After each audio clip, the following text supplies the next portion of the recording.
अस्सलाम वालेकुम बच्चे, कैसे हैं सब लोग? होप सो सब ठीक होंगे। आज हम 9th क्लास की फिजिक्स टेक की उर्दू मीडियम वालों के लिए स्टार्ट करेंगे चैप्टर 1 का टॉपिक नुमायां हिंसे।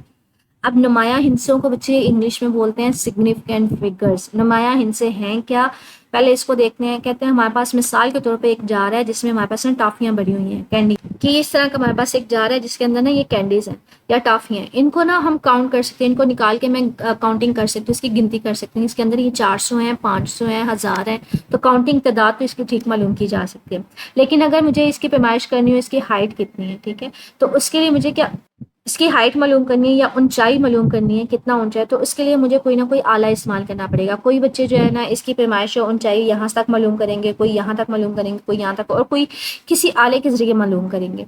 तो इसकी पैमाइश जो हमने करनी है ना, ये जो इसकी ऊंचाई की पैमाइश मालूम करनी है, तो इसको हम सही से मालूम नहीं कर पाते। इसमें थोड़ी कोई ना कोई गलती लाजमी होती है, गैर यकीनियत लाजमी होती है। तो कहते हैं अगर किसी मर्तबान में या फिर हम कह लें जार वगैरह में इस तरह से कोई टॉफियां पड़ी हैं, तो हम इनको गिन तो सही कर सकते हैं, लेकिन अगर इसकी ऊंचाई को मालूम करना है तो हमें कोई ना कोई आला इस्तेमाल करना पड़ेगा, और इसको हम सही से मालूम नहीं कर सकते। तो उसमें कोई ना कोई गैर यकीनियत लाजमी होती है। और ये गैर यकीनियत किसके ऊपर इसका इन्हिसार होता है? इसका इन्हिसार होता है जो हम पैमाइशी आला इस्तेमाल कर रहे हैं, क्या वो ठीक है या नहीं है, उसके रिफाइनमेंट पे होता है। रिफाइनमेंट निफासत का मतलब है क्या उसके ऊपर जो लाइनें वगैरह लगी हैं, स्केल जो बना हुआ है वो नीट है, वो नजर भी आ रहा है या नहीं आ रहा। ठीक है, तो कहते हैं कोई भी आप पैमाइश लेते हैं ना, साइंस से पैमाइश जो भी लेते हैं, उसमें कुछ ना कुछ गैर यकीनियत लाजमी होती है। और गैर यकीनियत को जाहिर करने के लिए हम लोग किसका मदद लेते हैं? हम नुमाया हिंसों की मदद लेते हैं।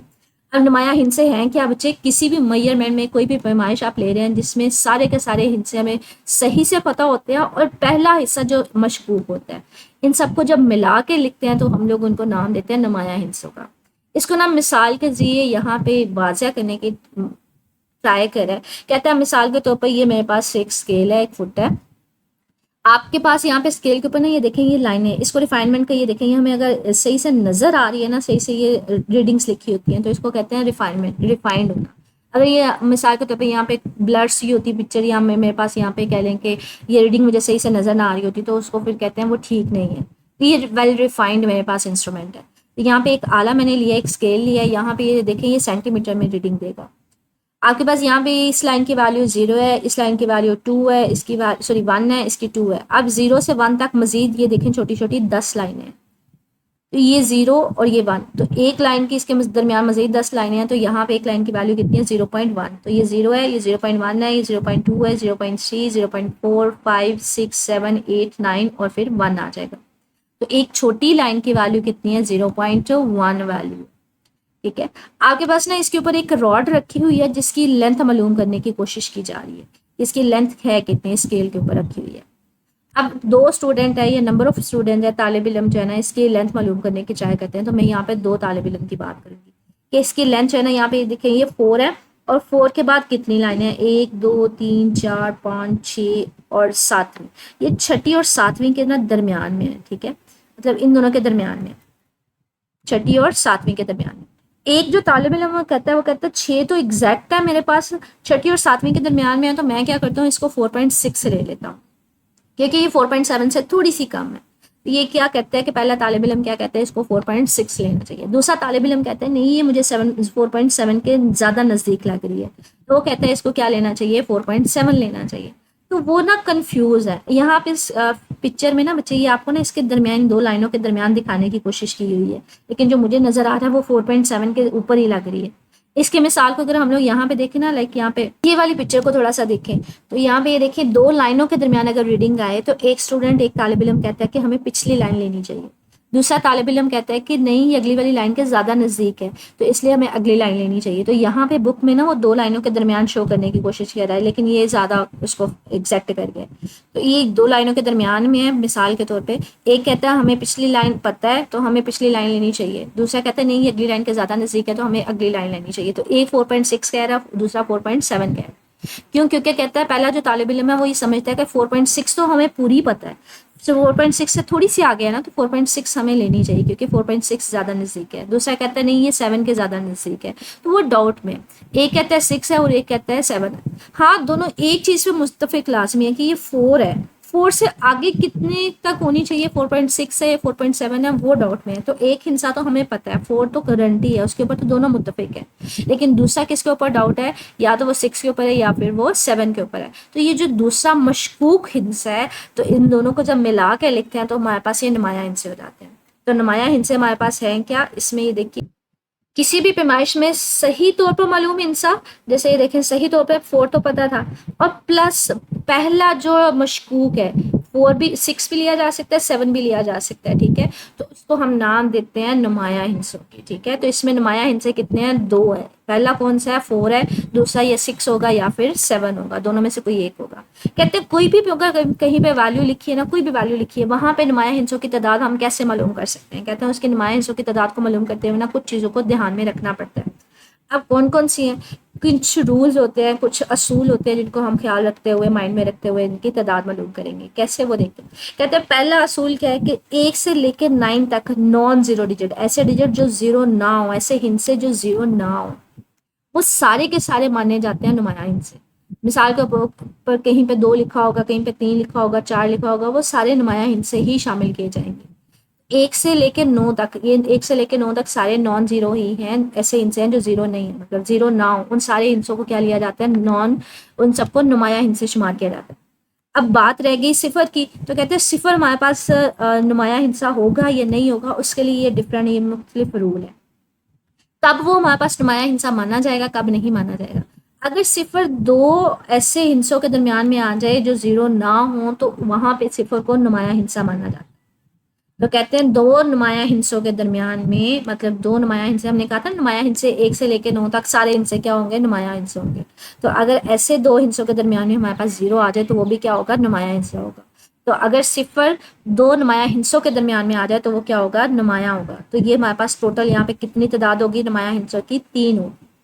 इसी तरह से कहते हैं अगर हमारे पास जो सिफर है वो मेरे पास आ जाए कहीं पे बाएं तरफ, इस तरह से कोई वैल्यू लिखी हुई है अशारिया में, अगर मेरे पास सिफर जो है वो सारे के सारे बाएं तरफ आ रहे हैं, तो इन सबको बच्चे नुमाया हिंसा नहीं माना जाएगा, ये नुमाया हिंसे नहीं शुमार होंगे। तो यहाँ पे सिर्फ और सिर्फ नुमाया हिंसों की तादाद कितनी होगी, 2 होगी। अगर अशारिया के दाएं तरफ, मतलब राइट साइड पे आ जाए, अशारिया के सिफर आ जाए, तो हमारे पास ये नुमाया हिंसा माना जाएगा। तो यहाँ पे नुमाया हिंसों की तादाद कितनी होगी, 3 होगी। और अगर हमारे पास कोई मिसाल, कोई वैल्यू हमने पैमाइश लिखी हुई है साइंटिफिक नोटेशन में, साइंटिफिक नोटेशन में लिखने का मतलब क्या है कि 10 की पावर में लिखी हुई है, तो 10 की पावर के अलावा जितने सारे हिस्से होंगे वो सारे नुमाया होंगे। तो साइंटिफिक नोटेशन में अगर लिखी हुई है 10 की पावर में, तो 10 की पावर से पहले जितने हमारे पास अदाद होंगे, हिस्से होंगे, वो सारे नुमाया होंगे। तो यहाँ पे हमारे पास ये होंगे, कितनी तादाद होगी, 3 होगी। तो 1 से पहले इस सारे रूल्स में ये देखिएगा कि 1 से लेकर 9 तक तो सारे, मतलब ऐसे हिस्से जो जीरो नहीं है, वो 2 भी हो सकता है, 3 भी हो सकता है, कुछ भी हो सकता है, लेकिन ऐसे हिस्से जो जीरो नहीं है वो सारे के सारे क्या है, नुमाया हिस्से।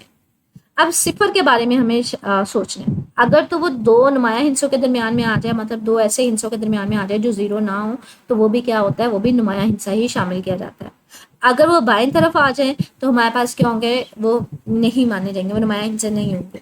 अगर वो हमारे पास दाएं तरफ आ जाए तो वो नुमाया हिस्से ही शामिल होंगे। अगर साइंटिफिक नोटेशन में होगा तो हमारे पास क्या होगा कि 10 की पावर को छोड़ के बाकी सारे हिस्से क्या होंगे, नुमाया होंगे। अब ये टॉपिक जो है ना बच्चे, ये इंपॉर्टेंट है, एक्सरसाइज में ऐसा चाहिए गिवन नहीं है, मतलब कोई शॉर्ट लॉन्ग क्वेश्चन के लिहाज से नहीं है, लेकिन ये लॉन्ग क्वेश्चन में भी आ जाता है, शॉर्ट में भी आ जाता है।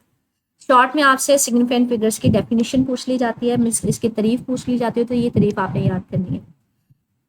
अगर तफसीली सवाल में देखा जाए तो ये तफसीली सवाल में नुमाया हिस्सों वैसे ओवरऑल पूछ लिया जाता है, लेकिन अक्सर ये नुमाया हिस्सों से रिलेटेड ना ये वाला कौन सी बातों को माइंड में ख्याल में रखना ज़रूरी है, ये अलहदा से भी तफसीली सवाल पूछा जाता है। ये टॉपिक जो है ये बच्चे ये इंपॉर्टेंट है, ये आगे फर्स्ट ईयर में, सेकेंड ईयर में रिपीट होता है, ठीक है, उसमें ये दोबारा से हम पढ़ते हैं। तो ये लॉन्ग क्वेश्चन में पूछ लिया जाता है तफसीली सवाल में कि किन किन बातों को माइंड में रखना ज़रूरी है, इसकी तफसील याद कर लीजिएगा, ठीक है। इसके अलावा ये एमसीक्यूज में भी पूछ लिया जाता है, शॉर्ट में पूछ लिया जाता है, जैसे ये क्विक क्विज है, कहते हैं ये क्विक क्विज है, इसमें बताएं कौन कितने नुमाया हिस्से हैं। अब ये देखें, इस वाली मिसाल में देखें, ये सारे के सारे जो है ये नॉन जीरो है ना, ये सिफर तो इसमें कोई भी नहीं है, तो ये सारे के सारे क्या माने जाएंगे, नुमाया माने जाएंगे, क्योंकि मैंने कहा था कि 1 से लेकर 9 तक कोई भी डिजिट है वो नुमाया हिस्से होगा। तो ये कितने हिस्से होंगे, ये 3 होंगे नुमाया हिस्से। इस वाले में देखें बच्चे, साइंटिफिक नोटेशन में मैंने कहा था 10 की पावर के अलावा, तो 10 की पावर तो नहीं, इसके अलावा जितने हिस्से हैं वो सारे के सारे नुमाया हैं। तो इसमें कितनी तादाद है, 3 है। इस वाले में देखें यहाँ पे जीरो जो है वो बाएं साइड पे है, ठीक है। बाएं साइड पे मैंने क्या कहा था कि वो सारे के सारे नहीं माने जाएंगे, वो नुमाया हिस्से शामिल नहीं होंगे, तो ये तो नहीं माने जाएंगे। कितनी तादाद है फिर, 3 है। और यहाँ पे भी ये देखें, ये बाएं साइड पे है तो ये तो नहीं माना जाएगा, तो यहाँ पे भी नुमाया हिस्सों की तादाद कितनी है, 3 है। तो इस तरह से ये एमसीक्यूज के फॉर्म में पूछ लिए जाते हैं, ठीक है। तो ये एमसीक्यूज है, ये ओवरऑल तफसीली सवाल है। या तफसीली सवाल में सिर्फ और सिर्फ ये बातें पूछ ली जाती है कि किन बातों का ख्याल रखना ज़रूरी है किसी भी कहते हैं हिसाबी सवालात में, अगर नुमाया हिस्सों की तादाद आपने मालूम करनी है। इसकी तारीफ आपको पता होनी चाहिए, ठीक है। और दूसरा, ओवरऑल अगर आपसे नुमाया हिस्सों के ऊपर तफसीली नोट लिखते हैं तो उसमें सारा लिखेंगे। ये पूरा टॉपिक करेंगे, इससे मजीद बच्चे कुछ पूछना हुआ कमेंट सेक्शन में पूछ लीजिएगा। ओके, अल्लाह हाफिज़।